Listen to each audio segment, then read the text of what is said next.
ইউনূস হচ্ছেন একজন নোবেল বিজয়ী মানুষ। উনি একজন ভালো মানুষ এবং আমাদের সবার পছন্দের মাধ্যমে এসেছে।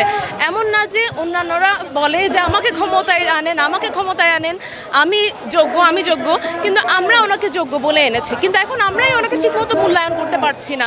আমাদের কারণে উনি পদত্যাগের মতো একটা এরকম আত্মঘাতী সিদ্ধান্ত নিচ্ছেন, যেটা বাংলাদেশের জন্য, বাঙালি জাতির জন্য অত্যন্ত নেগেটিভ একটা সিদ্ধান্ত।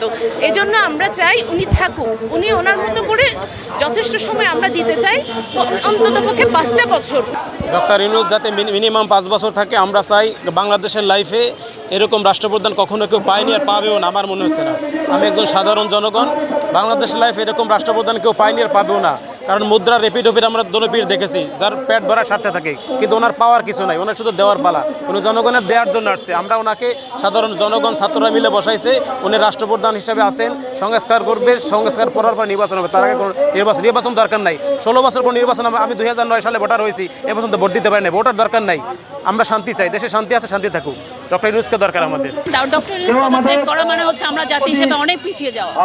সেই সুবিধাবাদী দল আসবে যারা মানুষের রক্ত চুষে নেবে, যারা মানুষের রক্তের উপর দাঁড়িয়ে মানুষের অর্থনৈতিক চাকাকে পেছনের দিকে নিয়ে যাবে।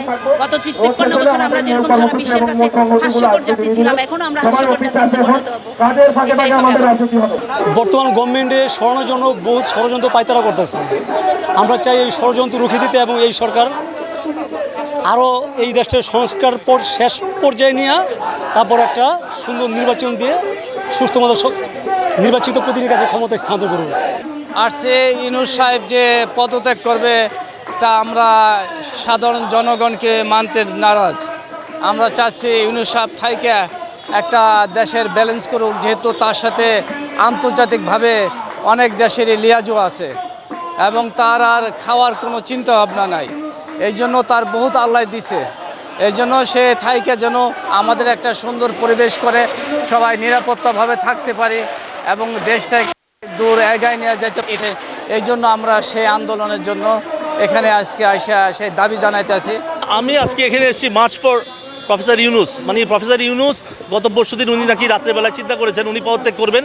তো আমরা তো দেশের যারা গণ অভ্যুত্থানের পক্ষে শক্তি, আমরা যারা রাজনীতি করি, সাধারণ মানুষ, ছাত্ররা, আমরা তো প্রফেসর ইউনূসকে এখানে পদত্যাগ করার জন্য বসাই নাই। ওনাকে 3টা কাজের জন্য আমরা বসিয়েছি। সেটা হচ্ছে সংস্কার, নির্বাচন এবং গণ অভ্যুত্থানে যারা হত্যা হয়েছে, পঙ্গুত্ব বরণ করেছে, তাদের যারা করেছে তাদের বিচার। এই 3টা কাজ সম্পন্ন করার জন্য ওনাকে বসিয়েছি, পদত্যাগ করার জন্য না। তাই আমরা প্রফেসর ইউনূসকে বোঝানোর জন্য যে আপনি পদত্যাগ করবেন না, আপনাকে এই দায়িত্ব পালন করেই আপনি নিষ্কৃতি পাবেন, এর আগে আপনার যাওয়ার কোনো সুযোগ নাই। সংস্কার করলে হবে না, এই সংস্কারের পরে ইউনূস সাহেবকে মিনিমাম 1 বছর ওই সংস্কার বাস্তবায়ন করে মাঠে জনগণের কাছে প্রমাণ করতে হবে সংস্কার হয়েছে, সংস্কার বাস্তবায়িত হয়েছে। এরপরে নির্বাচন। আপনি যদি এখন সংস্কার করেই কালকে নির্বাচন দিয়ে দেন তাহলে কি হবে? আরেকজন এসে বলবে এগুলা সব বাতিল, এটা হয় না, ইউনূস সাহেব বুড়া মানুষ, এটা পাগলামি করছে, এটা চলে না, এটা আমরা কাজ করতে পারি না। ভাই, এই অপবাদ ইউনূস সাহেবকে দিলে হবে না, আমরা মানব না।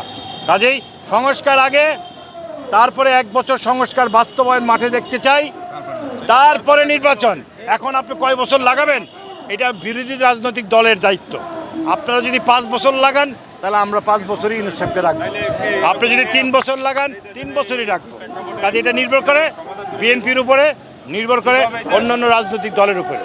ডক্টর ইউনূসকে আমরা দেশ সংস্কারের আগ মুহূর্ত পর্যন্ত আমরা তাকে চাই, তারপরে নির্বাচন হোক সেটাই চাই আমরা। বা দেশের সংস্কার আগে হোক, জুলাই আন্দোলনের যে জুলাই ঘোষণাপত্র পাই আমরা, পরে আমাদের দেশের যে আহত ভাই ব্রাদার আছে তাদের ঠিকভাবে চিকিৎসা যাতে হয় সেই ব্যবস্থা করতে হবে এবং হাসিনার বিচার, খুনি হাসিনার বিচারটা সুন্দরভাবে যাতে হয় সেটা হতে হবে। পরে দেশের সংস্কার ঠিকভাবে হতে হবে, তারপরে আমরা নির্বাচন চাই এবং জাতীয় নির্বাচনের আগ মুহূর্ত পর্যন্ত আমরা ডক্টর ইউনূসকে চাই আমরা।